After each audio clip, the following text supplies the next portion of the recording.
ମାତ୍ର ମୁଁ ଧର୍ମରେ ତୁମ୍ଭ ମୁଖ ଦର୍ଶନ କରିବି, ମୁଁ ତୁମ୍ଭ ଆକାରରେ ଜାଗ୍ରତ ହେବା ବେଳେ ପରିତୃପ୍ତ ହେବି। ପ୍ରିୟ ବନ୍ଧୁ, ପ୍ରଭୁ ଆମମାନଙ୍କୁ ଅନୁଗ୍ରହ କରିଛନ୍ତି। ପ୍ରଭୁଙ୍କ ନାମ ଗୌରବ ହେଉ।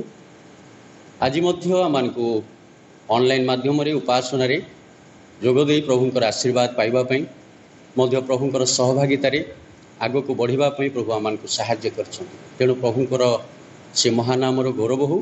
ଆସୁ ଆମମାନେ ସମସ୍ତେ ଚକ୍ଷୁ ବନ୍ଦ କରୁ, ପ୍ରଭୁଙ୍କର ସାହାଯ୍ୟ ଭିକ୍ଷା କରି ପ୍ରାର୍ଥନା କରିବା। ପ୍ରେମିକ ପ୍ରଭୁ, ତୁମକୁ ଧନ୍ୟବାଦ କରୁଛୁ। ତୁମେ ଆମମାନଙ୍କୁ କେତେ ପ୍ରେମ କରି ପ୍ରଭୁ ଆପଣା ପୁତ୍ର ଯୀଶୁଖ୍ରୀଷ୍ଟଙ୍କୁ ଏ ଜଗତକୁ ପଠାଇ ପ୍ରଭୁ ଆମମାନଙ୍କୁ ଯେଉଁ ପରିତ୍ରାଣ ଦେଇଛ, ସେ ପରିତ୍ରାଣ ଅନୁଯାୟୀ ପ୍ରଭୁ ଆଜି ତୁମେ ଆମମାନଙ୍କୁ ପୁତ୍ର ଓ କନ୍ୟାର ଅଧିକାର ଦେଇ ପ୍ରଭୁ ତୁମରି ବିଶ୍ୱାସୀ ଭାବରେ ପ୍ରଭୁ ଏ ଜଗତରେ ଯେତେ ବିଶ୍ୱାସୀମାନେ ଅଛନ୍ତି ପ୍ରତ୍ୟେକଙ୍କୁ ପ୍ରଭୁ ତୁମରି ଅନୁଗ୍ରହରେ ପୂର୍ଣ୍ଣ କରିଅଛ, ସେଥିପାଇଁ ଧନ୍ୟବାଦ ଦେଉଛୁ। ମଧ୍ୟ ପ୍ରଭୁ ଆମମାନଙ୍କର ଦୈନନ୍ଦିନ ଜୀବନ ଦ୍ୱାରା ତୁମେ ଗୌରାନ୍ୱିତ ହେଉଛ, ସେଥିପାଇଁ ମଧ୍ୟ ଧନ୍ୟବାଦ ଦେଉଛୁ। ଆଜିର ଏହି ଉପାସନାର ଆରମ୍ଭରୁ ଶେଷ ପର୍ଯ୍ୟନ୍ତ ପ୍ରଭୁ ତୁମେ ଆମମାନଙ୍କୁ ସହାୟତା କର। ଆମମାନଙ୍କ ମଧ୍ୟରେ ତୁମେ ଉପସ୍ଥିତ ରହି ପ୍ରଭୁ ପ୍ରତ୍ୟେକଟି ବିଷୟ ଦ୍ୱାରା ତୁମେ ଗୌରାନ୍ୱିତ ହୁଅ। ଆରମ୍ଭରୁ ଶେଷ ଯାଏ ତୁମେ ପ୍ରଭୁ ଆମମାନଙ୍କର ସହିତ ରହି ପ୍ରତ୍ୟେକଟି କାର୍ଯ୍ୟକୁ ପରିଚାଳନା କରି ପ୍ରଭୁ ତୁମେ ଗୌରାନ୍ୱିତ ପାଉ ପାଉ ସମସ୍ତଙ୍କୁ ଆଶୀର୍ବାଦ କର ବୋଲି ଯୀଶୁଙ୍କ ନାମରେ ମାଗୁଅଛୁ। ଆମେନ୍। ପ୍ରଭୁଙ୍କ ନାମ ଗୌରବ ହେଉ। ସେ ଆମମାନଙ୍କୁ ଅନୁଗ୍ରହ କରିଛନ୍ତି। ତେଣୁ ଆଜିର ଉପାସନାର ପ୍ରାରମ୍ଭରେ ଆମେ ଯେଉଁ ଗୀତଟି ଗାଇବା, ଆସୁ ପ୍ରଭୁଙ୍କ ଗୌରବ ସକାଶୁ। ଉପାସନା ସଙ୍ଗୀତ ତାର 126 ପୃଷ୍ଠାର ତଳ ଗୀତ, ତୁମେ ଅଧମ ପତିତନରେ କିମ୍ପା ଭଲ ପାଓନାଥ। ଏ ଗୀତଟି ଆମେ ସମସ୍ତେ ପ୍ରଭୁଙ୍କ ଗୌରବ ସକାଶେ ଗାନ କରିବା।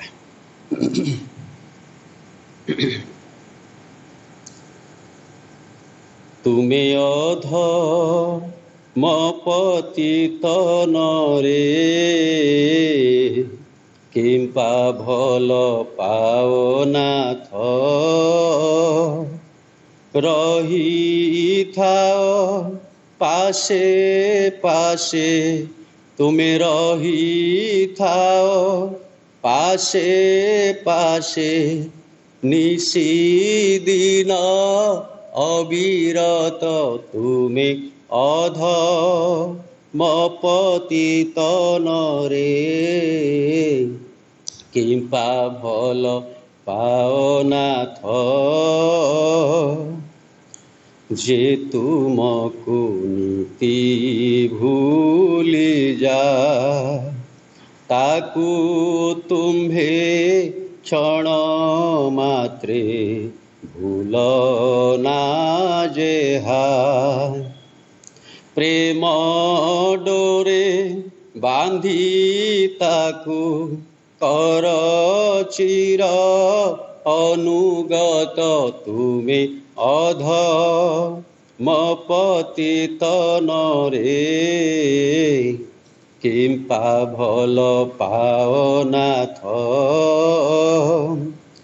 ପାପେ ଯେ ହୋଇଛି ମଳିନ, ନାହିଁ ଭକ୍ତି ନାହିଁ ପ୍ରୀତି ସକତି ବିହୀନ।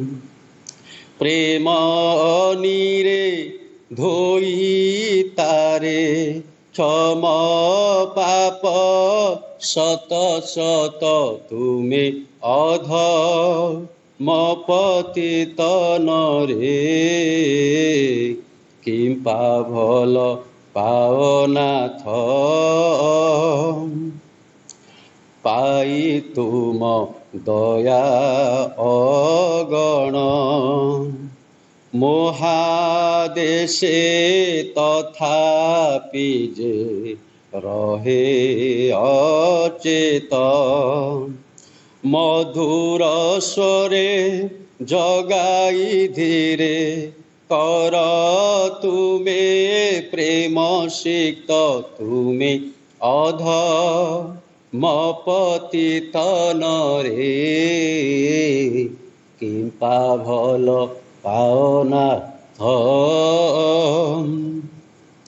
ଦାସ ପଦେ ଯେ ଯୋଗ୍ୟ ନୁହ, डाक ताकू सखा बोली आहे प्रेममय तुम प्रेम अनुपम होइछि मु विमोहित तुमे अध म प्रतितन रे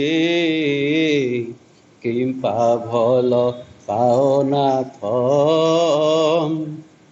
रहिथाओ पाशे पाशे तुमे रहिथाओ पाशे पाशे निशिदिन अविरत तुमे अध म पतितन रे किंपा भल पाओनाथ। प्रिय बंधुगण आसतु आज ध्यान निमंते जो शास्त्रांशटी मन कर आमे समस्ते मिलमिशि पाठ करवा ताहा आमे पाइबा द्वितीय सामुएल तार 9 पर्व 1 पदरु 4 पद पर्यंत। The book of second Samuel chapter 9 verse 1 to 4 मोड़िया रे पाठ करी सेठारे प्रकार लिखा जाए अनंतर दाऊद पचारिले जोनाथन सकाशु मु जहा प्रति दया प्रकाश करिपारे एपरि केही कि साउलंक वंशरे अवशिष्ट अछि। तहिरे लोक माने शिव नामक साउलंक वंशरे एक दासकु दाऊदंक निकट को डाकंते। राजा ताहांको पचारिले तुम्भे कि शिव? तहु से कहिला आपणक दास सेही। तहिरे राजा पचारिले मु जहा प्रति परमेश्वरंकर दया प्रकाश करिपारे एपरि केही कि एबे साउलंक वंशरे अछि। एथिरे शिव राजांकु कहिला जोनाथनर एक पुत्र एबे अछि ताहार पाद छोटा। तहु राजा ताहांकु पचारिले से केउठारे अछि? तहिरे शिव राजांकु कहिला देखंतु से लो दबार रे अमियलंक पुत्र माखिर गृह रे अछि। प्रभु एई वाक्य रे आशीर्वाद करंतु। आपण माने पाखे रखिथिबा समस्त दान मानत दान पारिवारिक दान पुणी धन्यवाद दान इत्यादि सबू आपण पाखे रखंतु। आमे प्रभुकर गौरव सकाशु गोटे गीत गान करवा। गीत पर से समस्त विषय तथा मंडलीर अन्यान्य समस्त विषय मध्य प्रार्थना करवा। गीतटी आमने पाइबा सियोन उपासना संगीतर तार 34 पृष्ठार 101 नंबर गीतरे आमे गीतटी आमे गाइबा। गीतटी होची भूली नाही भूलिबिनी केबे तांकरी प्रेम को। ए गीतटी आमे समस्त जानिछु। आसु प्रभुकर गौरव सकाशे गान करो।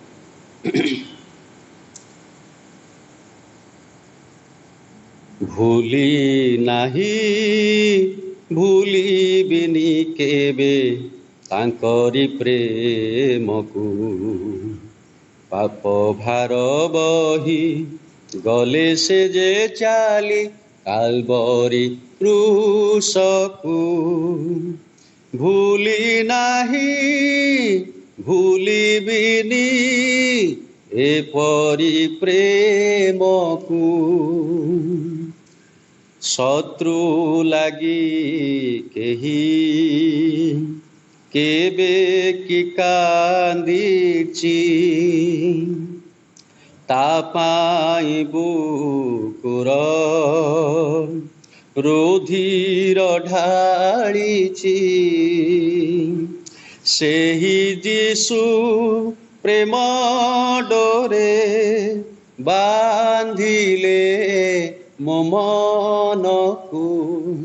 सेही जीशु प्रेम डोरे बांधिले मो मनकु। भूली नाही भूलिबिनी केबे तांकरी प्रेम को पाप भार बही गले से जे चाली कालबरी क्रूस को। भूली नाही भूलिबिनी एपरि प्रेमकु बंधु हे तुमे भूल ना से प्रेम से मधुर नामे घेन परित्राण सेहि जीशु क्रूस तले भांगिले मो मनकु सेहि जीशु क्रूस तले भांगिले मो मनकु भूली नाही भूलिबिनि केबे तांकरी प्रेमकु पाप भार बही गले से जे चाली कालबरी क्रूसकु भूली नाही भूलिबिनि एपरि प्रेमकु भूली नाही भूलिबिनि एपरि प्रेमकु। आसंतु आपण माने आनिथिबा समस्त दान पाई आजिर वाक्य निमंते मध्य मंडलीर प्रत्येक जो माने आज असुस्थ अवस्था अच्छी से जो माने अभावग्रस्त पीड़ित अवस्था रही आउ विभिन्न प्रकार चिंतार प्रभु निकट डाक पकाउछन्ति मध्य मंडलीर सेही महिला समिति संडे स्कूल समिति प्रत्येक आम प्रार्थना करवा आसु प्रभुंकर साहाय्य भिक्षा करी चक्षु बंद करूँ प्रभु ठारे प्रार्थना करवा। प्रेमिक दयालु त्राणकर्ता परमेश्वर तुमको धन्यवाद करुछु पुनर्बार तुमरी निकट को आसवाई साहाय्य कल प्रभु तुमरी ठारे आम समस्ते प्रभु प्रणिपात हो प्रार्थना करुछु प्रत्येक प्रार्थना श्रवण करी प्रभु तुम्हें उत्तर दियो बोली प्रार्थना करुछु। विशेष भाव में प्रभु आज एक सुंदर दिन दौ दौ प्रभु तुमरी उपासना मध्य तुमरी गौरव करिवार अवकाश देल प्रभु जो दास को आज मनित करिच प्रभु तांको मुख दे पवित्र आत्मा द्वारा प्रत्येकटी वाक्य जे प्रकार प्रत्येक हृदय को स्पर्श करिवो मध्य एक परिवर्तन जीवन यापन करू करू तुमरी संतोष भाजन एवं प्रत्येक औ प्रभु प्रयास करेंगे से तुम्हें साहाय्य कर जो मैंने आज असुस्थ प्रभु से तुम्हें संपूर्ण आरोग्य करी प्रभु तुमरी गौरव करने साहाय्य कर जो मैंने आज चिंता और अभावग्रस्त और विभिन्न समस्या पड़े आज तुमरी ठारे डाक पकाऊ प्रभु से प्रार्थना शुणी प्रभु तुम्हें से उत्तर दे प्रभु से मुखरे आनंद तुमरी गौरव करने साहाय्य कर मध्य प्रभु मंडलीर सी मंडलीर महिला समिति मंडलीर संडे स्कूल प्रत्येकटी विषय को मध्य प्रत्येक पिला बड़ मान तुम हस्तर दौचु कर्मकर्ता मान तुम हस्तर दौचु प्रभु प्रत्येक को तुम्हें आशीर्वाद कर मध्य प्रभु आम जे प्रकार आमर जीवन द्वारा आमर कार्य द्वारा आमर भावना और चिंता द्वारा तुमरी गौरव करूँ सेपरी प्रभु आम को तुमरी निकटरे औ प्रभु प्रणिपात करी समर्पित हो नम्र भय सहकारे तुम निकट को आसी तुमरी वाक्य पालन करी तुमरी संतोष भाजन जीवन यापन करने आम को शिखाओ मध्य प्रभु ए समय प्रभु तुमरी निकटरे समस्त दान को रखुअछि प्रभु जो परिवार जो समस्त दान आनी से मनस्कामना को पूर्ण कर से इच्छा को पूर्ण कर से योजना को सफल कर मध्य से औ प्रभु आहुरी आहुरी जे प्रकार से जीवन में उन्नति देखा प्रत्येक तुमरी गौरव महिमा संभ्रम करेंगे से दया कर बोली यीशु नाम रे समस्त भिक्षा मागुअछु आमेन। आनंदर विषय प्रभु आम को सुजोग देइछन्ति आज मध्य आम मध्य मंडलीर भाई विजय कुमार भाई आम मध्य अच्छा प्रभुंर वाक्य देवाई से आम अनुरोध रक्षा करी आम गहन में प्रभु वाक्य को प्रचार करी प्रत्येक को वाक्यर आशीर्वाद देवाई से आसी तेणु मंडली पक्षर धन्यवाद देवा सहित स्वागत जनाए आसु आम समस्ते एकाग्र भाव में भाई मुखर पवित्र आत्मा से समस्त वाक्य को आम श्रवण करू करू आम प्रभु आशीर्वाद पाइबा। प्रभु को महानाम को धन्यवाद दिए प्रभु देइथिबा सुजोग निमंते प्रभु को धन्यवाद दिए मंडली को धन्यवाद दिए मंडली कर्मकर्ता को कमिटी को धन्यवाद दिए मो बड़ी जड़े अयोग्य को परमेश्वर वाक्य परिवेशन करने सुजोग देइछन्ति। आज जो अंशटा मैंने पाठ करूँ से अंश ध्यान करने पूर्व आसंता मैंने छोट प्रार्थना करवा।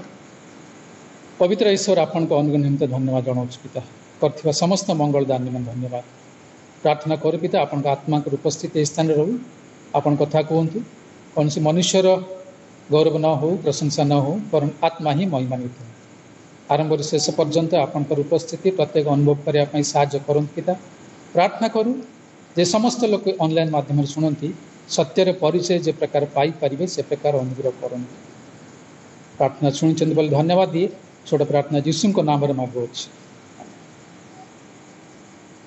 ये दिन मानकर आम मानकर परिस्थिति को प्रकार अच्छी आम मैंने देखुचु बुझुचु जानी पारुचु मंडल परिस्थिति जे प्रकार थिला से प्रकार नाही आज मन पड़े मत जो दिशु जगत थिला गोटे कथा कही मु आसला बेलू कौन विश्वास देखी कि से कथा मत मन पड़े किछि वर्ष तले परमेश्वर दास जड़े रेवरेंट डीजेएस दिनाकरन प्रभु को कोल को चली जाइछन्ति परे आउ जन महान दास प्रभु को कोल को जाइछन्ति से होछन्ति रेवरेंट बिली ग्राहम परे निकटरे एई 1.5 मास कि 2 मास तले प्रभुंकर जन महान दास प्रभु को कोल को जाइछन्ति नाम होछि रेवरेंट रवि जैखरियास से एक कथारे ए प्रकार कहते जितेबले लोक मैंने पचारे आज्ञा जेबे आपण प्रभु को सामने छिड़ा हे कौन आपण प्रभु को पचारे किछि मास पूर्व से प्रभु को कोल को चल जाइछन्ति जो से जगत थिले जितेबले पचारा गला ये प्रश्न जे आपण प्रभु को कोल को गले कौन प्रभु को आपण पचारे आते से उत्तर ए प्रकार देले जे मु किछि प्रभु को पचारिबा परिस्थिति रे नाही बरं या मु भाबुछि से मते कौन पचारिबे कारण तांको दृष्टि रे मु योग्य हेछि कि यहाँ तांको पाकर सुनिया पाई जे मते से पचारिबे जे रे विश्वस्त दास प्रकृत रे ए जगत रे आमने जेतेबेले अछु आमने प्रभु को को प्रकार संतुष्ट करने चेष्टा कर आम को से दिन में सम्मुख में छिड़ा दब जो अंशटी आम पाठ पढ़लु ए स्थान देखु आम आज मुख्य विषय हूँ जड़े अयोग्य होते जड़े अयोग्य होते दया पाइबापी योग्य विवेचित है एक व्यक्ति अयोग्य होते दया पाइबापी योग्य विवेचित है ये जड़े राजांकर पुओंकर पुओ अर्थात राजांकर जड़े नाती युद्ध रे जेतेबेले राजा एवं तांको पुत्र माने हत हेले बोली सुनिले धात्री तांको नेकी दौड़ी चली जाउथिले शत्रु मान आसिक तांको आक्रमण करिवे बोली भय रे धात्री तांको नेकी दौड़ी चली जाउथिले एवं दौड़ी चली जाउतबा अवस्था रे धात्री हाथरू खसीगले से एवं खसिकी तले पड़गले एवं तांको 2टी गोड़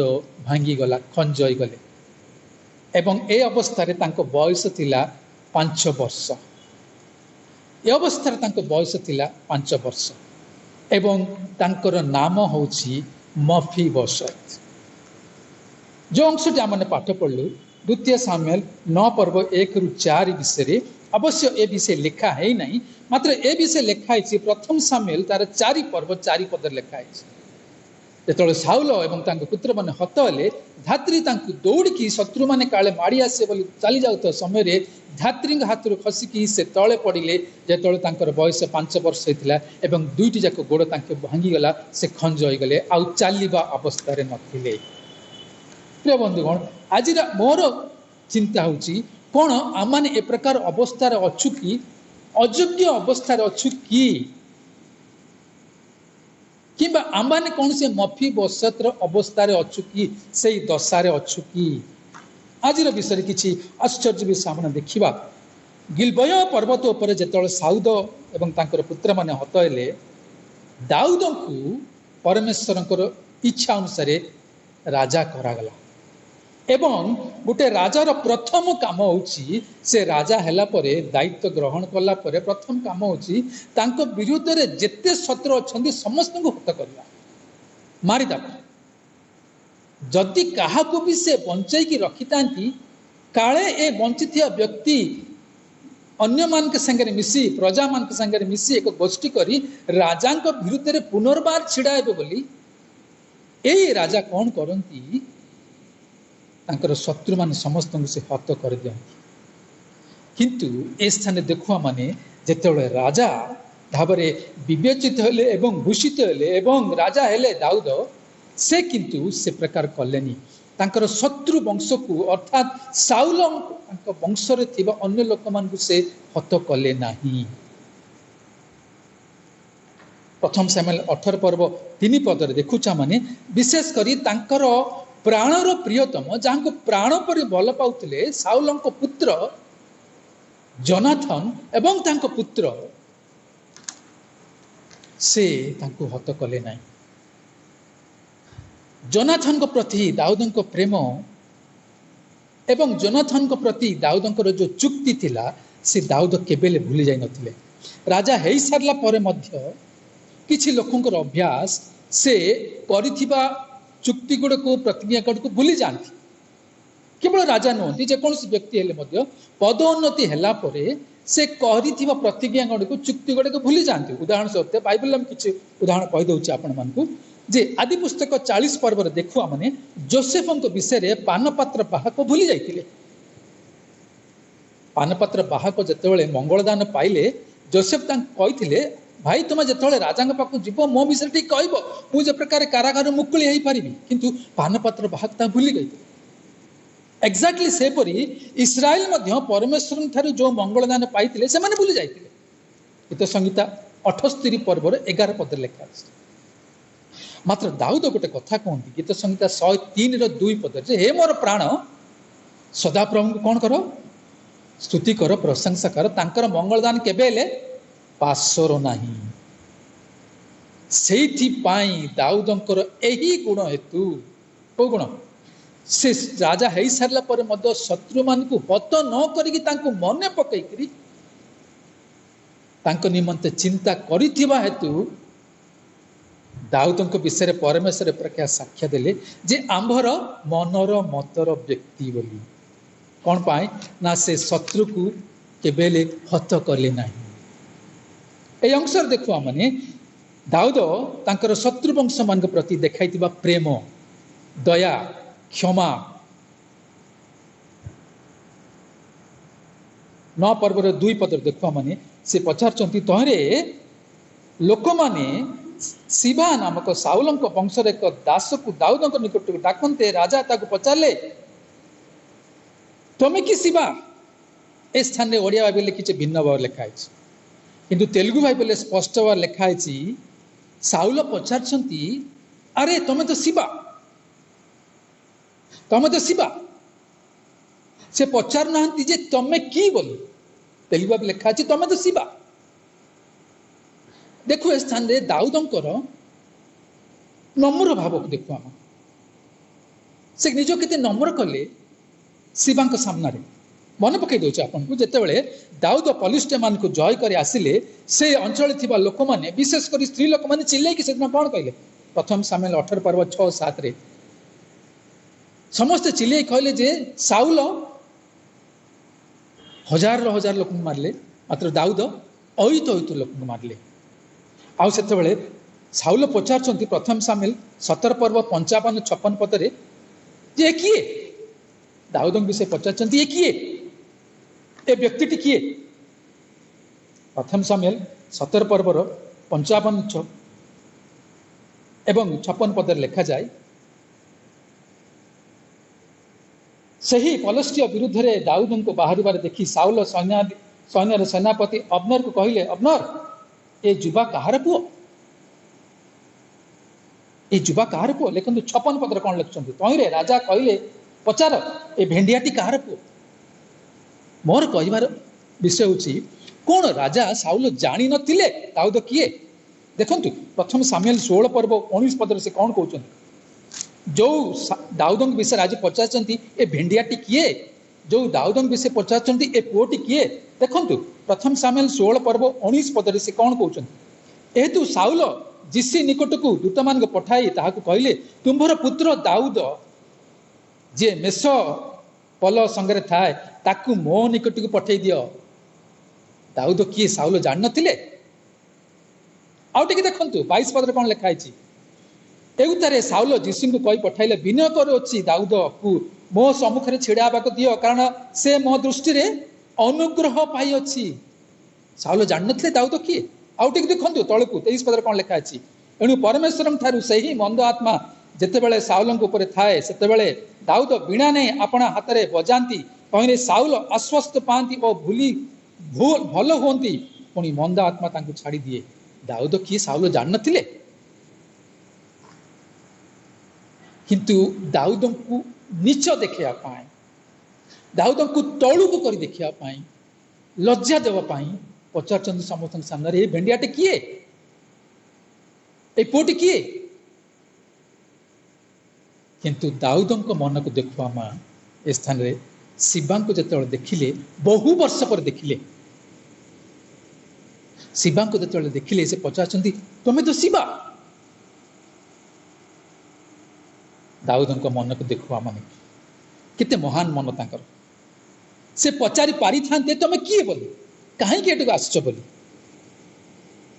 अभिनय कर पारथांते, किंतु से प्रकार कले नहीं, सीधा पचार तमें तो शिव। तेणुक परमेश्वर दाऊद विषय साक्ष्य दिखती, आंभर मनर मत व्यक्ति, से जड़े दास होते मध्य, से जड़े साउलंक परिवार सेवक होते मध्य, से तांकर स्थान दौरान तांको गौरवान्वित कर, नीच देखा ना, तल को देखा ना, अपमानित करना। प्रिय बंधुगण, आमर हृदय एपरी अच्छी कि जदि परमेश्वर मनर मत हेबा इच्छा करछु, हृदय ए प्रकार अच्छी कि दाऊद परी अन्य को दया देखेबार मन। तृतीय पद देखु, समय ना मोर एते, मात्र तृतीय पद देखु से स्थान कौन लिखा है, तही राजा पचारे, मु जहाँ प्रति परमेश्वर दया प्रकाश करिपारे एपरि केही कि एबे साउलंक वंशर अछि। एथिरे शिव राजा को कहला, जोनाथन पुत्र एबे अछि, तार पाद छोटा। मु जहाँ प्रति परमेश्वर दया प्रकाश करिपारे, स्पष्ट भाव से कहउचंती, सदाप्रभु मो प्रति जो प्रकार दया देखैचंती, सदाप्रभु मो प्रति जो प्रकार दया देखैचंती, से प्रकार दया मु आउ साउलंक परिवार देखिया पाई आउ किएले अछंती कि। गोटे विषय स्थान में देखि पारछि, दाऊद केबेले परमेश्वर मंगलदान को भूली ना, तांको जीवन में जो परमेश्वर मंगलदान पाइछन से केबे भूली ना। द्वितीय सामुएल 7 पर्व 18 पद गोटे कथा कहूँ, द्वितीय सामुएल 7 पर्व 18 पद कहती, एथिरे दाऊद राजा भीतर को जाई सदाप्रभु सम्मुख में बसिले, कहले, हे प्रभु सदाप्रभु मु किए और मोर वंश बा कौन जे तुम्हें मते ए पर्यंत आनी अछ। दाऊद जानी से किए थिले, दाऊद जानी तांके वंश कौन थिला, एवं दाऊद जानी आज से कौ स्थान अच्छा। गीत संगीता रे लिखा जाए, से जड़े पशुपालक थिले, भाई मान को समस्त ठार कौन सान थिले, पशु मान को चलाउथिले, प्रांतर रे नहीं कि चलाउथिले। पापा कहले, जा तू जा प्रांतर नहीं कि से मान को चला, तो द्वारा कौन सी काम हम ना। भाई माने जाउछन्ति युद्ध को किंबा चाकरी करिया पे जाउछन, तो द्वारा से काम हम, तू जा पशु मान को चला।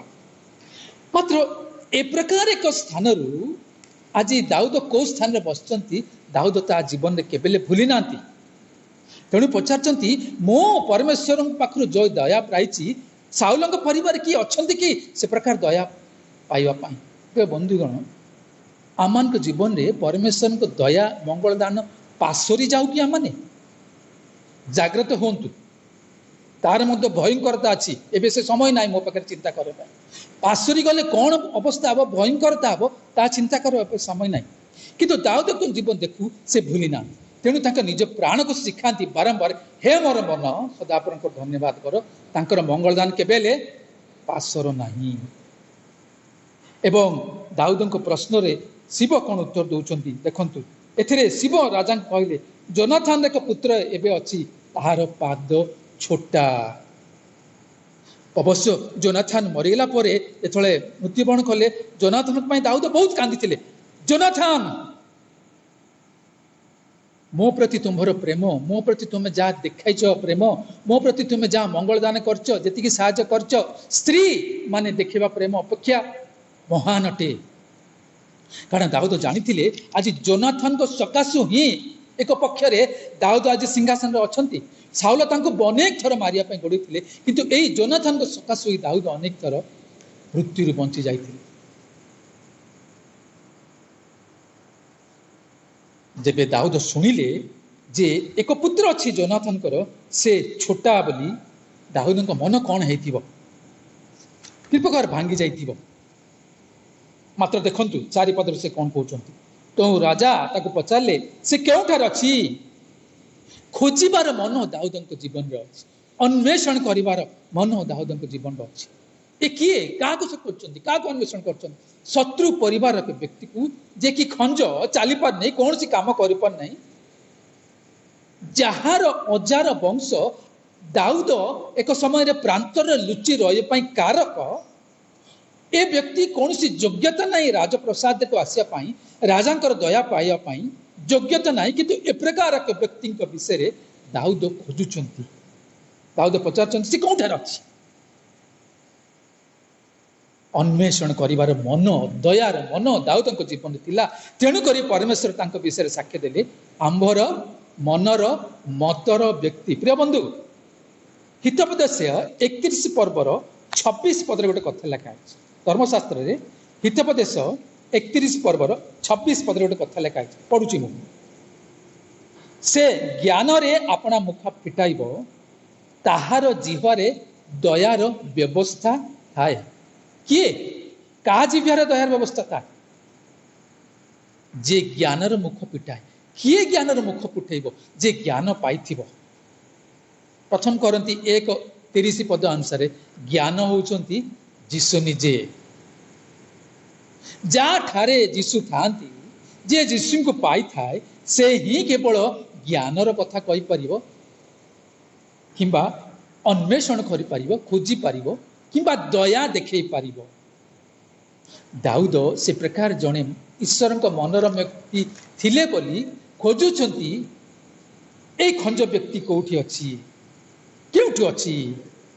ଆଜିର ଚିନ୍ତା ବିଷୟକୁ ଆମେ ଆସୁଛୁ ବର୍ତ୍ତମାନ। ତହିଁରେ ଶିବ ରାଜାଙ୍କୁ କହିଲା, ଦେଖନ୍ତୁ ସେ କୋଉଠାରେ ଅଛି। ଶିବ ଆଜି ରାଜାଙ୍କୁ କହୁଛି, କୋଉଠାରେ ଅଛି? ଲୋ ଦବାରରେ ଅମିଏଲର ପୁତ୍ର ମାଖିର ଗୃହରେ ଅଛି। ପ୍ରିୟ ବନ୍ଧୁ, ଆଜିର ଚିନ୍ତାର ବିଷୟ ହେଉଛି କଣ? ଆପଣ ଆଜି କୋଉଠାରେ ଅଛନ୍ତି? ଆପଣ ଆଜି କୋଉଠାରେ ଅଛନ୍ତି?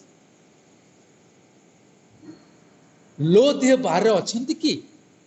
ଏଇ ଜୋନାଥନଙ୍କ ପୁତ୍ର ମଫିବୋଶତ ପରି।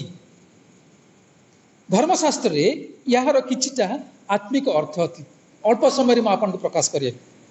ମଫିବୋଶତର ଅର୍ଥ ହେଉଛି ଲଜ୍ଜା ପାଇଥିବା ବ୍ୟକ୍ତି, ବିନାଶ ପାଇଥିବା ବ୍ୟକ୍ତି। ମଫିବୋଶତର ହେଉଛି ଲଜ୍ଜା ପାଇଥିବା ବ୍ୟକ୍ତି। ଏବଂ ସେ କୋଉଠାରେ ଅଛନ୍ତି? ଲୋ ଦେବାରରେ ଅଛନ୍ତି। ଲୋ ଅର୍ଥ ନାହିଁ ଏବଂ ଦେବାରର ଅର୍ଥ ହେଉଛି ବାକ୍ୟ, ପରମେଶ୍ୱରଙ୍କ ବାକ୍ୟ। ଅର୍ଥାତ୍ ଇଏ ଏ ପ୍ରକାର ଏକ ସ୍ଥାନ ହେଉଛନ୍ତି ଯୋଉ ସ୍ଥାନରେ କି ପରମେଶ୍ୱରଙ୍କ ବାକ୍ୟ ନାହିଁ, କିମ୍ବା ଅନ୍ୟ ଅର୍ଥ ବୁଝିଲେ ଯୋଉ ସ୍ଥାନରେ କି କୌଣସି ତୃଣ ନାହିଁ, କିମ୍ବା ଅନ୍ୟ ଅର୍ଥରେ ବୁଝିଲେ କୋଉ ସ୍ଥାନରେ ଚରଣୀ ନାହିଁ, ବାକ୍ୟ ନାହିଁ, କଥାବାର୍ତ୍ତା ନାହିଁ, ସହଭାଗିତା ନାହିଁ, ବନ୍ଧୁତା ନାହିଁ। ଏ ପ୍ରକାର ଏକ ସ୍ଥାନରେ ଏ ଖଞ୍ଜ ବ୍ୟକ୍ତି ଅର୍ଥାତ୍ ମଫିବୋଶତ ଅଛନ୍ତି। ପୁଣି କାହା ଘରେ ଅଛନ୍ତି ଲେଖାଯାଏ ସେ ସ୍ଥାନରେ? ଅମିଏଲର ପୁତ୍ର ମାଖିର ଗୃହରେ ଅଛନ୍ତି। ଅମିଏଲର ଅର୍ଥ ଈଶ୍ୱରଙ୍କର ନାମରେ ନାମିତ। ଈଶ୍ୱରଙ୍କ ନାମରେ ନାମିତ ପୁଣି କାହା ଘରେ ଅଛନ୍ତି? ମାଖିର ଗୃହ। ଅର୍ଥାତ୍ ମାଖିର ଅର୍ଥ ହେଉଛି ବିକ୍ରୟ କରାଯାଇଥିବା କିମ୍ବା ଏକ କଳା ରଙ୍ଗର ବ୍ୟକ୍ତି।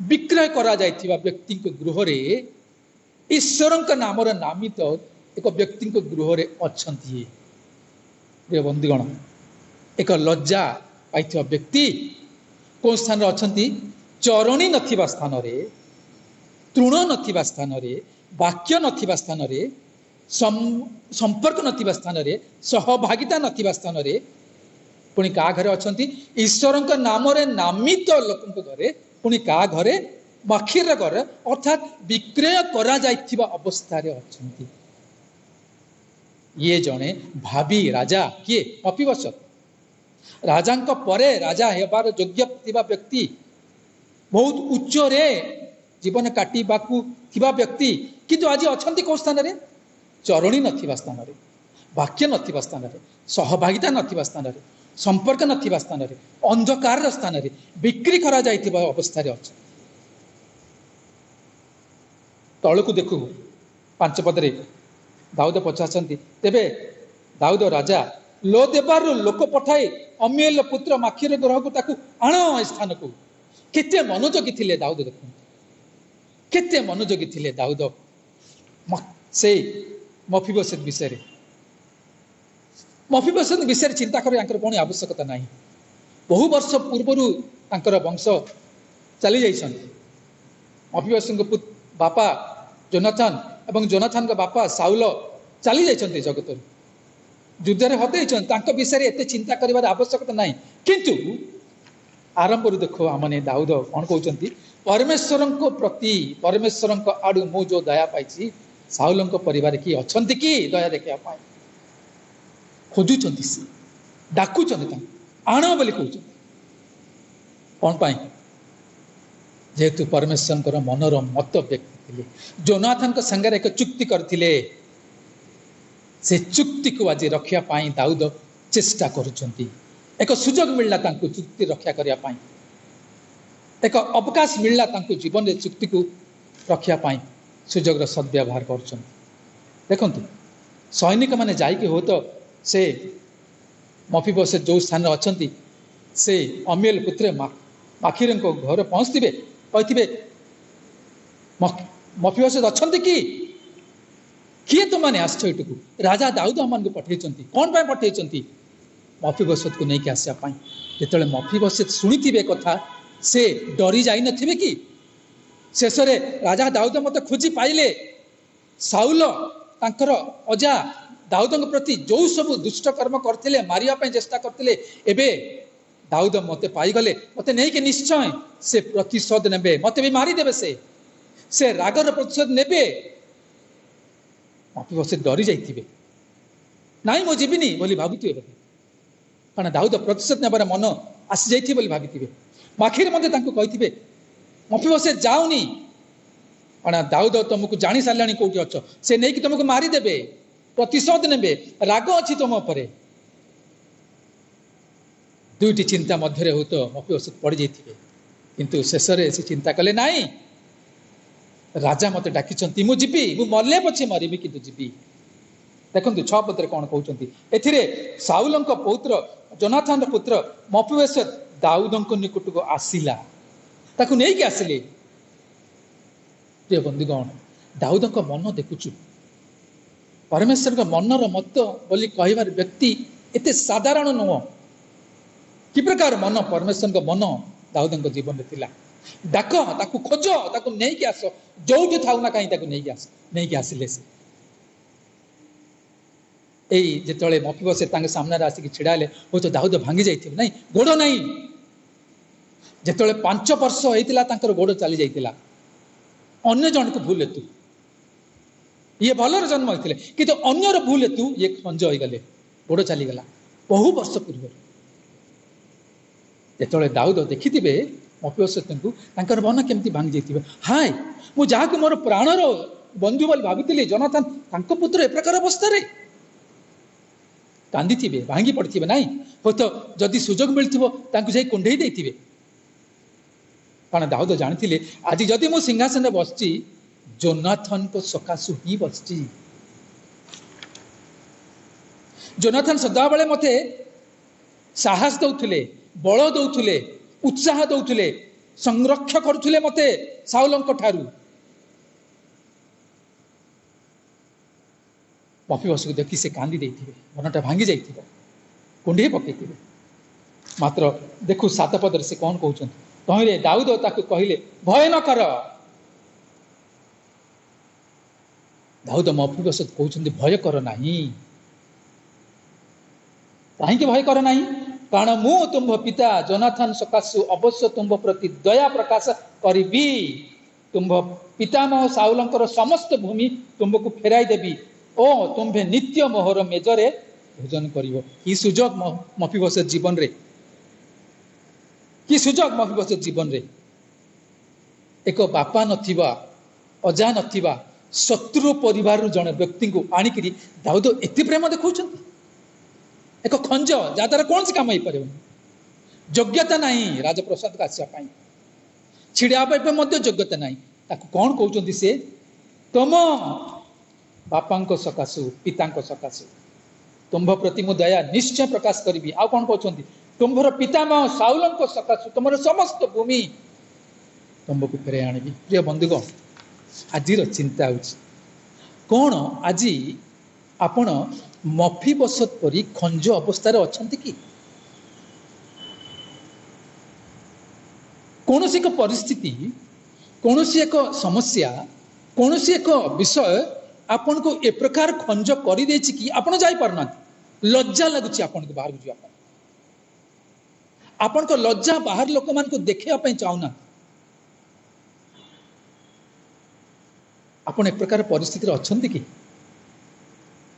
कौ स्थान अच्छा लोदेबार जो कि वाक्य नहीं, सहभागिता नहीं,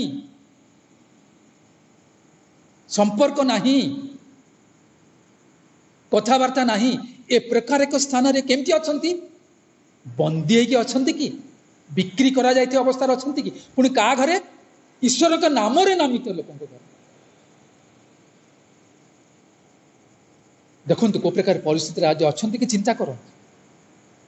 आज मंडल विषय चिंता कले मते बड़ दुख लगे, कारण दिनकर समय थिला, मंडली भर्ती हो जाउथला, प्रार्थना सभा चलती, उपवास प्रार्थना चलती, बाइबल स्टडी चलती, महासभा चलती, युवा मानकर उद्योग समिति चलती, किंतु आज मंडल किछि नाही। आपण केमती अछंती? आज केमती अछंती? खंज अवस्था अछंती कि? अर्थात वाक्य प्रति कौन सी ध्यान नहीं, आपन ईश्वर प्रति कौन सी भय नहीं। आपन केते समय वाक्य पढ़ती, केते समय ध्यान करती, केते समय प्रार्थना करती, केते परमेश्वर को देवर विश्वस्त आपण? ईश्वर पाखु समय तो जेइचंती आसपार विश्वस्त कि आपण? खंजामी दर्शाए सब। देखो गोटे उदाहरण कहूँ, आप यूहन्ना पुस्तक 5 पर्व जेरुसालेम रे बेथेस्दा पुष्कर निकट जड़े 38 वर्षर रोगे खंज बसला, जाई पारु नहीं से पुष्करणी को,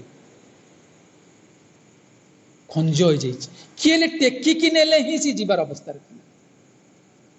प्रिय बंधुगण, केते वर्ष है आपण खंज अवस्था अच्छा? किसी समस्या आपण को खंज अवस्था को नहीं जाइए कि?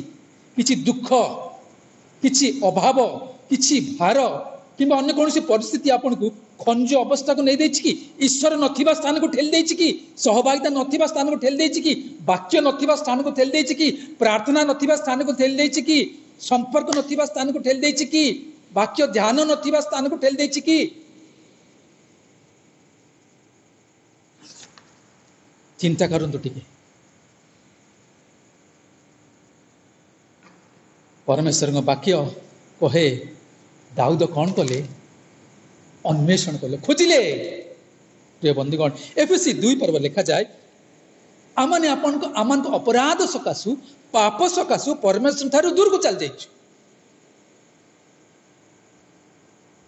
वर्तमान जो परिस्थिति, वाक्य नहीं आ,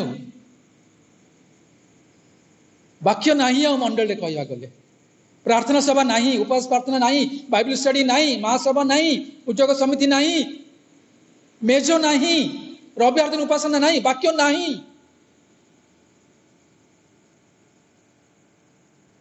को प्रकार अवस्था आपण अछंती भय अछि कि परमेश्वर प्रति वाक्य प्रति भय अछि कि समय प्रति मन अछि कि अरे मु 3:30 को गिरजा जाउतली अरे संध्या 6टा को प्रार्थना सभा जाउतली अरे महासभा को जाउतली अरे आज उपवास प्रार्थना को जाउतली आज उद्योग समिति को समय गेलानी जाउतली अछि कि डर भय अछि कि से समय काग दउचंती आज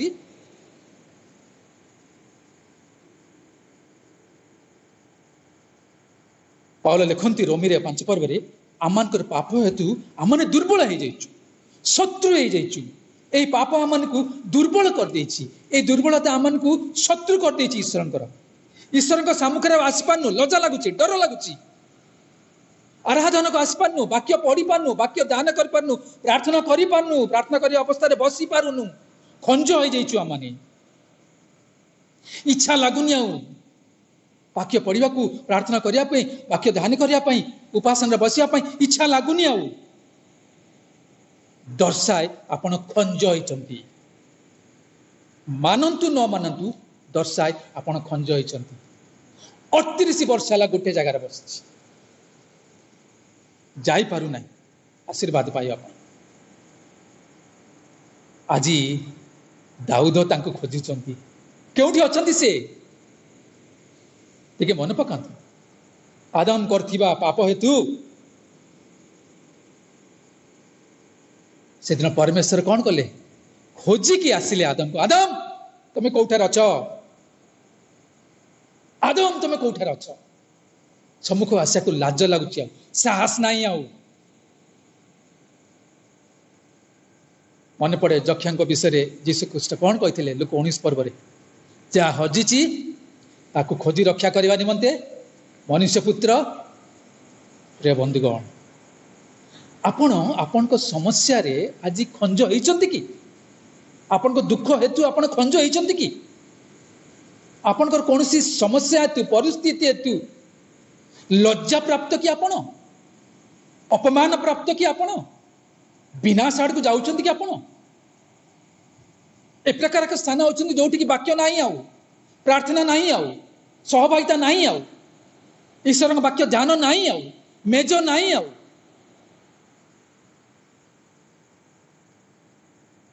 आपणकर परिस्थिति आपण के प्रकार परिस्थिति को नहीं जाइछि कि हो जा आपण जानि पारन आपण भाबुथिबे मो बल्ला अछि किंतु चिंता करत केही जणे आपण को विषय चिंता करत दाऊद चिंता करथिले आज जीशु मध्य आपण को विषय चिंता करछथि अछंती कि आपण से प्रकार परिस्थिति रे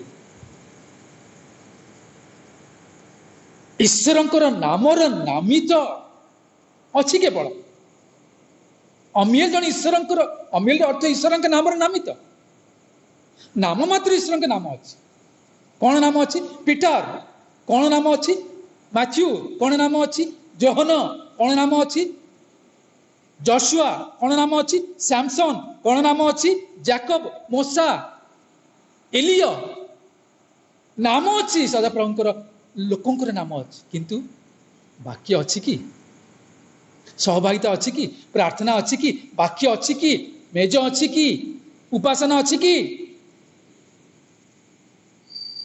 आज जब भी आपण ए प्रकार अवस्था अछंती कहीं जने आपण को खोजुचंती कहीं जने आपण खोजुचंती से दिन दाऊद लोक पठाई खोजेकिरी तांको आनिले आज जीशु मध्य आपण को खोजुचंती एवं तांकर लोक मान को पठाई तांकर दास मान को पठाई आपण को डाकुचंती आपण जे कौन व्यक्ति हो जे कौन व्यक्ति हो मात्र आज आपण को से खोजुचंती प्रिय बंधुगण टिके चिंता करंतु 3-4 मास पूर्व अवस्था कौन थिला 3-4 मास पर अवस्था कौन अछि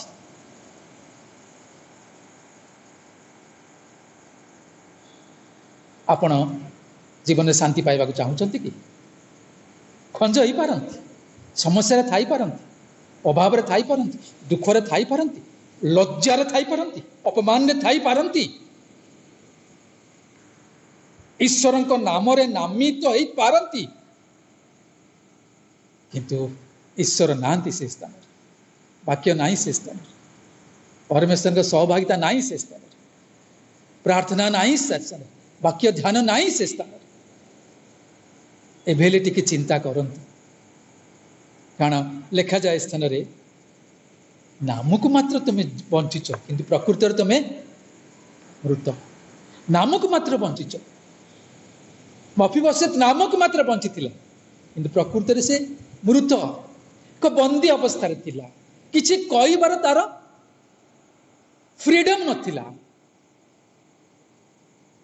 किंतु आज कई जने तांको पर दया देखौछन पुणी कहउछन्ती कोन तमर पिता को सकाशु सबु किछि देवी साउल तमर पिता मो सकाशु सबु जा तुम हरैछ सब देवी पुणी कौन कहउछन सबटर बड़ विषय नित्य मोहर मेजरे भोजन करवा अर्थात मेजरे किए भोजन करवा आंभ घरे जो मेज अच्छी खाइबार मेजरे किए भोजन करवा आंभर पिला माने भोजन करिवे ना अर्थात दाऊद तांको एते अधिकार दौरान निज पुत्र परि अधिकार दौरान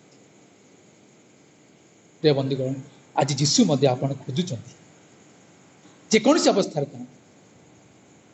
जेकोसी अवस्था था नामक मात्र बंचिंट आप कि प्रकृति आप खंज अन्य पक्ष को देखिए देखु गोटे कॉइन रो दुईटी पाख था आपड़ केवल गोटे पाख देखुं मु भले अच्छी मो पाखे टंका अच्छी मो पाखे धन अच्छी मो पाखे विद्या अच्छी मो पाखे समस्त किसी अच्छी मो पाखे परिवार अच्छी मो पाखे बंधु बांधव अच्छा ज्ञान अच्छी बैंक बैलेंस अच्छी पदवी अच्छी अन्य पाखे टिके बुलिकी देखंतु आज्ञा प्रार्थना अच्छी कि वाक्य अच्छी कि ध्यान अच्छी कि मेज अच्छी कि सहभागिता अच्छी कि ईश्वर समय मंदिर को समय आसी पार्टी कि ईश्वर सहभागिता को समय आसी पार्टी कि ना किछि नाही बोली लॉकडाउन बोली मन इच्छा सब भूल देछन नामक मात्र बंचिछंती किंतु प्रकृति आपण भूत मात्र कई जन आपण को आज मध्य खोजुछंती भल लगिला मते से दिन परमेश्वर दास जीवित अवस्था थिला तांके जने पचारले कि रवि जाखारियस आपण परमेश्वर निकट गले कोन पचारिबे आपण से कहउछंती मु कोन पचारिबी मोर योग्यता काई वरंग अपेक्षा करती से कौन मत पचारे मत कहे कि रे विश्वस्त दास प्रिय बंधुगण आज जीशु आपण पाखे अपेक्षा कर प्रकाशित लिखा जाए आंबे द्वार निकट छिड़ाई कौन करघात करदी किए फिटाइब तापर कौन विषय लिखाई आंबे भीतर को प्रवेश करवा पुणी कौन लिखाई पढ़ दौ सुंदर विषय से लिखाई प्रकाशित 3:20 कौन लिखाई देख आंबे द्वार निकट छिड़ाई आघात करुचु जदि केही आंबर स्वर शुणी द्वार पिटाइब ताहेले आंबे प्रवेश करी ताहा निकट को जीवु पर विषय पढ़ंतु पुणी आंबे ताहा सहित भोजन करिबो से आंब सहित भोजन करिबो अर्थात तांकर परिवार रो अंशी करिया तांकर संतान करिवे तांकर पुत्र कन्या करिवे सुजोग आपण हरैबे कि बहु वर्ष पूर्व हरई मफीबोशेत कहीं पचार नथिले किंतु आज एक सुजोग आसी आपण निकट मध्य सुजोग आसी हरैबे कि तेणु निजक चिन्हतु कौट स्थान अच्छा लोदेबार अच्छा कि ईश्वर का नाम नामित केवल अच्छा कि प्रकृत में ईश्वर अच्छा कि आप एक छोट उदाहरण कहीकि मुझे शेष कर जड़े बापा माँ गोटे बोली झी गोटे बोली झी बहुत प्रेम करते एत प्रेम करते सब किसी दे सारी किंतु झी वय प्राप्त है से आउ आयतरे रही पारला ना से कहला बापा मु चाकरी करे जीवी बहुत पढ़ी तेणु बापा कहले हाँ जा चाकरी करिया किंतु मन रखंतु ए चाकरी अवस्था से जे हजि जाइथिला से जान नथिला से जे खंज होई पड़थिला से जान नथिला अधिक पैसा रोजगार कला अधिक पैसा रोजगार कला मनर इच्छा लगिला मु आउरी अधिक पैसा रोजगार करिया पाई ए प्रकार चाकरी अवस्था रे तार कौन हैला ना तार एक पुओ संगे प्रेम संपर्क रे पड़िला एवं अवस्था या हैला जे से एते दूर चली जाइथिला चाकरी करिया को जाउथिला किंतु संजरे चाकरी रु घर को फेरु नथिला से पुओ सांगे ही समय बिताउला। राति फेर 2टा 3टा बेलू भोर 4टा बेलू फेर बापा माँ पचार झील कुआड़े जाइलु नाई माँ मु ओवर टाइम करी एक्सट्रा काम करी पैसा अधिक मिले बोली काम करी जानी पारलानी से खंज हो सारी बोली जानी पारलानी से हजि जाइला बोली। बापा दिने जाइए ऑफिस को पचारे जे झील कौन ओवर टाइम एत कहीं कर आज्ञा तार दरमा कौन एत कम कि एक्सट्रा काम कहीं कर एवं ऑफिस लोक मैंने कहले ना आज्ञा से तो ओवर टाइम करूनी एक्सट्रा टाइम करूनी किसी 6टा बेलू चली जाऊँगी ऑफिस रु। बापा किसी कहले घर को आसीगले किसी दिन पर बापा पचारे माँ लो मोर देह बहुत असुस्थ मु जगत केबे छाड़ी पलैबी तू से व्यक्ति किए मु जानी सारे तू कौटू जाऊँ अंतत मत जन दे बाहागरटा तोर करदे व्यक्ति सागर मु जगत छाड़ी जीव। झील गला से व्यक्ति को आने से पुओ को आने गला झील बापा कहते जगत चलीजे आस बापा सागर कथा आमर बाहागर डेट फिक्स करवा किंतु से पुओ आसला ना।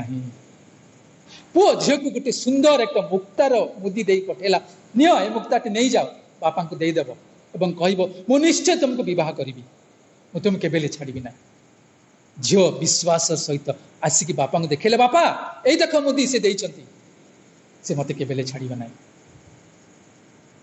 बापा चली गले झील पुनर्बार से प्रकार राति फेर 2टा बेलू 3टा बेलू माँ पचारे दिने झील ताकू आनीदे मु बंची अवस्था अंत देखी तोर बाहागर देखी।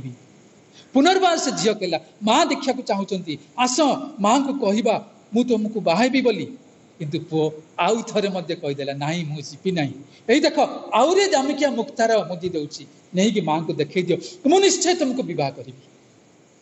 पुनर्बार झील आणिकी माँ को देखला माँ देख से मुक्तार मुदी देइचंती बहुत दाम माँ से निश्चय मत बह करी। किछि दिन पर माँ मध्य चली गले तापर झील जाइकरी से पुओ को पचारची माँ मध्य चली गले आस आमने विवाह करी घरे बसाइबा। पुओ कहला अमुक दिन तुम आस निश्चय मु तुमको बह करी। से दिन झील बहुत अपेक्षा करथिला आनंद रे से दिन अपेक्षा करी करी से पुओर घर को गला। जेतोल पुओर घर को गला कबाट मारला पुओ नथिला घरे किंतु टेबुल पर गोटे कागज रे गोटे विषय लेखिकी ता गोटे पेड़ी रे रखिकी जाइथिला एवं झील से पेटी जेतोले फिटेला देखिला से गोटे वार्ता लिखाई से लिखाई ये पुओ लेखिकी रखी जे मु जणे एड्स रोगी शेष अवस्था अच्छी हॉस्पिटल रे मृत प्राय पड़ी। प्रिय बंधु झीर अवस्था कौन हो भावतु हाय मु ए अवस्था अच्छी जानी पारलिनी एबे मु कुआडे जीवी लज्जा प्राप्त मु कुआडे जीवी किए मते ग्रहण कर। आज आपण से प्रकार अवस्था अच्छे कि लज्जा प्राप्त कहीं आपन को ग्रहण करना नामक मात्र ईश्वर नाम अच्छे ईश्वर प्रजार नाम अच्छे ईश्वर ना वाक्य ना सहभागिता ना। आज ईश्वर आपन डाकुच खोजुंट जदि किए मो निकटक आसब मु ग्रहण करी आसतु आज से आपन को अपेक्षा कर रक्षा करने निमंते आपन को उद्धार करने निमंते नूतन जीवन देवा निमंते नूतन आशीर्वाद देवा निमंते से पुत्र कन्या करके सांगरे एक मेजरे भोजन करने ये सुजोग हरेबे कि परमेश्वर आम समस्त को आशीर्वाद करंतु एवं से प्रकार सुजोग आम समस्त को दिंतु देइथिबा सुजोग निमंते मंडली को कमिटी को पालक महासंहित को समस्त को धन्यवाद देउछि। प्रभु छोटे वाक्य को आशीर्वाद करंतु आमेन। प्रभु का नाम गौरव हो। विशेष मंडली पक्षर आमर प्रिय विजय भाई को विशेष धन्यवाद जनाए अति सुंदर वाक्य आम मध्य परिवेषण कले ताहा प्रत्येक निमंते आशीर्वाद युक्त हो बोली विश्वास करे। प्रभु तांको आहुरी आहुरी अनेक निमंते अनेकंकर आशीर्वाद निमंते व्यवहार करंतु तांको सेवा कार्य को मध्य परिवार को प्रत्येक को आशीर्वाद करंतु। वास्तव में आज आम मैंने क्यों अवस्था अच्छु ତାହା ଆମେ ସମୀକ୍ଷା କରିବାର ବେଳ ଆସିଛି। କାରଣ ଆମେ ଯଦି ସେ ଅବସ୍ଥାରୁ ନ ଫେରୁ ତାହେଲେ ଆମମାନଙ୍କର ଅବସ୍ଥା କ'ଣ ହେବ, ଆମମାନଙ୍କର ଆଗାମୀ ସମୟରେ ଆମେ କେଉଁ ସ୍ଥାନକୁ ଯିବା ବା କି ପ୍ରକାର ଆମମାନଙ୍କର ଜୀବନ ହେବ ତାକୁ ଆମେ ସମୀକ୍ଷା କରିବା ଆବଶ୍ୟକ। ମଧ୍ୟ ଆମମାନେ ଆଜି ପ୍ରଭୁଙ୍କ ଠାରେ ଅଛୁ ନା ନାହିଁ ତାକୁ ମଧ୍ୟ ସମୀକ୍ଷା କରିବାର ବେଳ। କାରଣ ପ୍ରଭୁ ସମସ୍ତଙ୍କୁ ସୁଯୋଗ ଦେଇଛନ୍ତି, ପ୍ରଭୁ ସମସ୍ତଙ୍କୁ ଅପେକ୍ଷା କରିଛନ୍ତି, ପ୍ରଭୁ ପ୍ରତ୍ୟେକଙ୍କୁ ପ୍ରେମ କରନ୍ତି, ସେଥିପାଇଁ ତ ସେ ବିଳମ୍ବ କରୁଛନ୍ତି ଆସିବା ପାଇଁ। ତେଣୁ ଆସୁ ଆମମାନଙ୍କର ଏହି ସୁଯୋଗକୁ, ପ୍ରଭୁ ଦେଇଥିବା ସୁଯୋଗକୁ ଆମେ ସଦ୍ବ୍ୟବହାର କରୁ। ଆଜି ଆମେ ମଫିବୋଶତ ଜାଗାରେ ଅଛୁ ନା ଆମେ ଆଉ କେଉଁ ସ୍ଥାନରେ ଅଛୁ? ଆମମାନଙ୍କର ଅବହେଳିତ ଜୀବନ ଅଛି ନା ଆମେ ଖ୍ରୀଷ୍ଟଙ୍କ ସହିତ ଅଛୁ? ଆଜି ଆମେ ପ୍ରଭୁଙ୍କର ପ୍ରିୟପାତ୍ର ହେଇପାରିଛୁ ନା ପ୍ରଭୁ ଆମମାନଙ୍କୁ ଦେଖି ଆମମାନଙ୍କର କାର୍ଯ୍ୟ ଦେଖି ଦୁଃଖ କରୁଛନ୍ତି? ଆଜି ସେ ବିଷୟକୁ ମଧ୍ୟ ଆମେ ସମୀକ୍ଷା କରିବାର ସମୟ। ତେଣୁ ଆସୁ ଏ ସମସ୍ତ ବାକ୍ୟ ଆମମାନଙ୍କ ଜୀବନରେ କାର୍ଯ୍ୟ କରୁ, ମଧ୍ୟ ଆମେ ଯେ ପ୍ରକାର ପରିବର୍ତ୍ତିତ ହୋଇ ପ୍ରଭୁଙ୍କ ନିକଟକୁ ଆସିପାରୁ, ସେଥିପାଇଁ ମଧ୍ୟ ପ୍ରଭୁଙ୍କୁ ଧନ୍ୟବାଦ ଦେଉ। ଆସନ୍ତୁ ଆମେ ପ୍ରଭୁଙ୍କର ସାହାଯ୍ୟ ଭିକ୍ଷା କରି ପ୍ରାର୍ଥନା କରିବା। ଚକ୍ଷୁ ବନ୍ଦ କରୁ, ପ୍ରଭୁଙ୍କର ସାହାଯ୍ୟ ଭିକ୍ଷା କରି ପ୍ରାର୍ଥନା କରିବା। ପ୍ରେମମୟ ପ୍ରଭୁ, ତୁମକୁ ଧନ୍ୟବାଦ କରୁଛୁ ସୁନ୍ଦର ଦିନ ଦେଖିବା ପାଇଁ ଦଉ ପ୍ରଭୁ। ଆଜିର ଏହି ଉପାସନାର ଆରମ୍ଭରୁ ପ୍ରଭୁ ଆମମାନଙ୍କୁ ତୁମେ ସାହାଯ୍ୟ କଲ ସମସ୍ତ ପ୍ରକାର କାର୍ଯ୍ୟରେ। ମଧ୍ୟ ପ୍ରିୟ ଦାସଙ୍କ ଦ୍ୱାରା ସୁନ୍ଦର ବାକ୍ୟ ପ୍ରଭୁ ଆଜି ଆମମାନଙ୍କ ମଧ୍ୟରେ ପ୍ରଚାର କରିବା ପାଇଁ ସାହାଯ୍ୟ କଲ। ସେ ବାକ୍ୟ ଶୁଣୁ ଶୁଣୁ ପ୍ରଭୁ, ସେ ବାକ୍ୟ ଯାହା ଆମମାନଙ୍କୁ କଥା କହିଛି ଆମମାନଙ୍କ ହୃଦୟର ପରିବର୍ତ୍ତନ ବିଷୟରେ ପ୍ରଭୁ, ସେଥିପାଇଁ ତୁମକୁ ଧନ୍ୟବାଦ ଦେଉଛୁ। ପ୍ରିୟ ଦାସଙ୍କୁ ତୁମେ ଆହୁରି ଆଶୀର୍ବାଦ କର, ଅନେକଙ୍କର ଆଶୀର୍ବାଦ ନିମନ୍ତେ ବ୍ୟବହାର କର ବୋଲି ପ୍ରାର୍ଥନା କରୁଛୁ। ମଧ୍ୟ ତାଙ୍କୁ, ତାଙ୍କ ପରିବାରକୁ, ତାଙ୍କ ସେବା କାର୍ଯ୍ୟକୁ ବହୁଳ ଭାବରେ ଆଶୀର୍ବାଦ କର ବୋଲି ନିବେଦନ କରୁଅଛୁ। ମଧ୍ୟ ପ୍ରଭୁ ଯେତେ ଜଣ ପ୍ରିୟ ଦର୍ଶକ ଭାଇ ଭଉଣୀମାନେ, ମଣ୍ଡଳୀର ବିଶ୍ୱାସୀମାନେ, ପ୍ରତ୍ୟେକ ଆବାଳ ବୃଦ୍ଧ ବନିତା ପ୍ରତ୍ୟେକଙ୍କୁ ପ୍ରଭୁ ଏ ବାକ୍ୟ ଦ୍ୱାରା ଆଶୀର୍ବାଦ କର ବୋଲି ପ୍ରାର୍ଥନା କରୁଛୁ। ବାକ୍ୟ କେବଳ ଶୁଣିବା ପାଇଁ ନୁହଁ ପ୍ରଭୁ, ତାହା ଶୁଣୁ ଶୁଣୁ ବାକ୍ୟର ମର୍ମ, ବାକ୍ୟର ଅର୍ଥ, ବାକ୍ୟର ଗୁରୁତ୍ୱପୂର୍ଣ୍ଣ ବିଷୟ ଯାହା ତୁମେ ଆମମାନଙ୍କ ଜୀବନ ନିମନ୍ତେ କହିଅଛ ତାକୁ ଗ୍ରହଣ କରି ପ୍ରଭୁ ପରିବର୍ତ୍ତନ ହେବୁ, ସେଥିପାଇଁ ଆମମାନଙ୍କୁ ସାହାଯ୍ୟ କର। ସମସ୍ତଙ୍କୁ ତୁମେ ପ୍ରଭୁ ଆଶୀର୍ବାଦ କରୁ କରୁ ପ୍ରତ୍ୟେକଙ୍କୁ ତୁମେ ଅନୁଗ୍ରହ କର ବୋଲି ନିବେଦନ କରୁଛୁ। ମଧ୍ୟ ଆଜି ଆରମ୍ଭରୁ ଶେଷ ଯାଏ ଆମମାନଙ୍କର ସହିତ ରହିଛ ବୋଲି ଧନ୍ୟବାଦ ଦଉ। ଯୀଶୁଙ୍କ ନାମରେ ସମସ୍ତ ଭିକ୍ଷା ମାଗୁଅଛୁ, ଆମେନ୍। ଆସନ୍ତୁ ପ୍ରଭୁ ଶିଖେଇବା ପ୍ରାର୍ଥନା କରିବା। ଏ ଆମମାନଙ୍କର ସ୍ୱର୍ଗସ୍ଥ ପିତା, ତୁମ ନାମ ପବିତ୍ର ବୋଲି ମାନ୍ୟ ହେଉ, ତୁମର ରାଜ୍ୟ ଆସୁ, ଯେପରି ସ୍ୱର୍ଗରେ ସେହିପରି ପୃଥିବୀରେ ତୁମର ଇଚ୍ଛା ସଫଳ ହେଉ। ଆଜି ଆମମାନଙ୍କୁ ପ୍ରୟୋଜନ ଆହାର ଦିଅ, ଆମମାନେ ଯେପରି ନିଜ ନିଜ ଅପରାଧୀମାନଙ୍କୁ କ୍ଷମା କରିଛୁ ସେହିପରି ଆମମାନଙ୍କର ସକଳ ଅପରାଧ କ୍ଷମା କର। ପରୀକ୍ଷାରେ ଆଣ ନାହିଁ, ମନ୍ଦରୁ ରକ୍ଷା କର, ଯେଣୁ ରାଜ୍ୟ, ପରାକ୍ରମ, ଗୌରବ ଯୁଗେ ଯୁଗେ ତୁମ୍ଭର, ଆମେନ୍। ପିତା ପରମେଶ୍ୱରଙ୍କର ପ୍ରେମ, ତ୍ରାଣକର୍ତ୍ତା ପ୍ରଭୁ ଶ୍ରୀଖ୍ରୀଷ୍ଟଙ୍କର ଅନୁଗ୍ରହ, ସାହାଯ୍ୟକାରୀ ପବିତ୍ର ଆତ୍ମାଙ୍କର ଶାନ୍ତି, ଶକ୍ତି, ସହଭାଗିତା ଓ ଚେତନା ଆମମାନଙ୍କର ସହିତ, ଦର୍ଶକ ବିଶ୍ୱାସୀମାନଙ୍କର ସହିତ, ମଧ୍ୟ ଜଗତର ପ୍ରତ୍ୟେକ ବିଶ୍ୱାସୀ ଓ ମଣ୍ଡଳୀ ସହିତ ସଦା ସର୍ବଦା ରୁହନ୍ତୁ, ଆମେନ୍। ପ୍ରତ୍ୟେକଙ୍କୁ ବିଶେଷ ଧନ୍ୟବାଦ ଜଣାଏ, ପ୍ରଭୁ ଆମମାନଙ୍କୁ ଅନୁଗ୍ରହ କରିଛନ୍ତି। ତେଣୁ ଆସନ୍ତା ସପ୍ତାହରେ ଯଦି ପ୍ରଭୁ ସୁଯୋଗ ଦିଅନ୍ତି, ପୁନର୍ବାର ଆମେ ଅନଲାଇନ୍ ମାଧ୍ୟମରେ ଆଉ ଥରେ ଏକତ୍ର ହୋଇ ସହଭାଗିତାରେ ପ୍ରଭୁଙ୍କର ବାକ୍ୟ ଆଲୋଚନା କରୁ କରୁ ସେ ଆଶୀର୍ବାଦ ପ୍ରାପ୍ତ ହେବା। ସମସ୍ତଙ୍କୁ